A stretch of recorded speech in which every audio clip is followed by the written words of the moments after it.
La conférence internationale du Power to X, qui est vraiment la première conférence internationale à Marrakech depuis le tremblement de terre qui a eu lieu, bien sûr, il y a une dizaine de jours.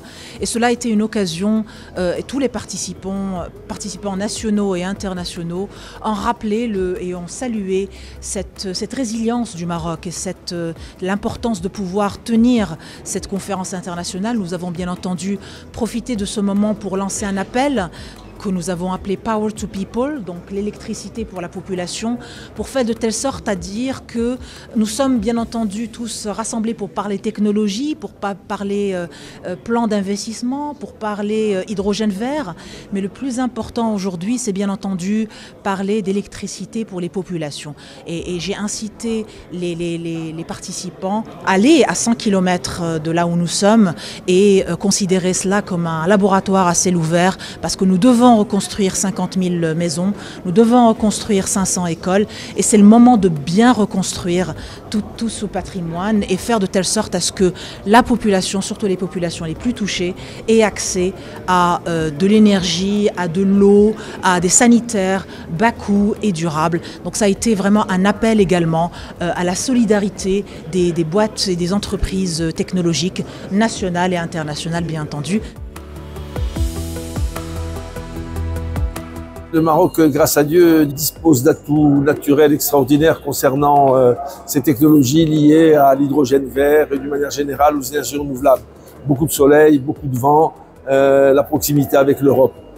Maintenant, la question, c'est l'adaptation de notre environnement, l'aménagement du territoire afin d'être en mesure d'accueillir ces industries.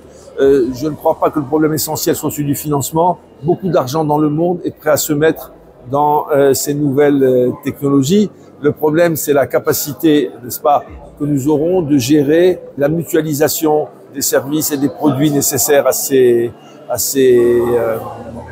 industries. Je vois déjà, par exemple, comment le gouvernement est déjà en train d'adapter le port d'Arla Atlantique aux besoins spécifiques des investisseurs. Alors qu'au départ, ce n'était pas prévu dans le projet initial. Et il y a déjà une adaptation par les services concernés de l'infrastructure du port pour répondre aux besoins des investisseurs. Et je suis sûr que notre pays, aujourd'hui, il a cette capacité.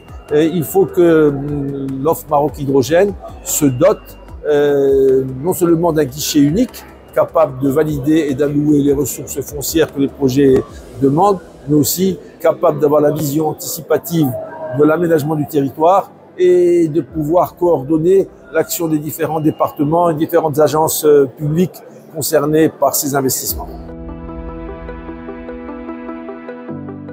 En marge aussi de la session inaugurale de ce sommet, on a procédé à la signature de plusieurs conventions. Le but de ces conventions, c'est comme j'ai dit, fédérer l'ensemble des acteurs et des parties prenantes autour de ce projet-là. L'idée aussi, c'est de renforcer le capital humain dans nos régions, ce qu'on appelle les oasis et les vallées d'hydrogène, pour que notre capital humain marocain soit apte et capable de mener cette révolution à bon port.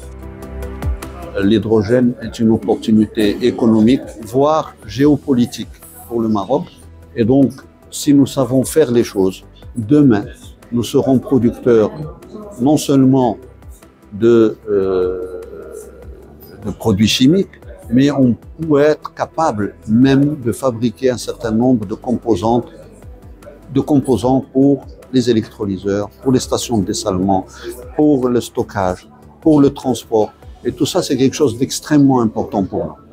Voilà, donc c'est très large. Il n'y a pas que l'hydrogène, il y a tout ce qu'on peut en faire et tout ce qu'on peut faire autour.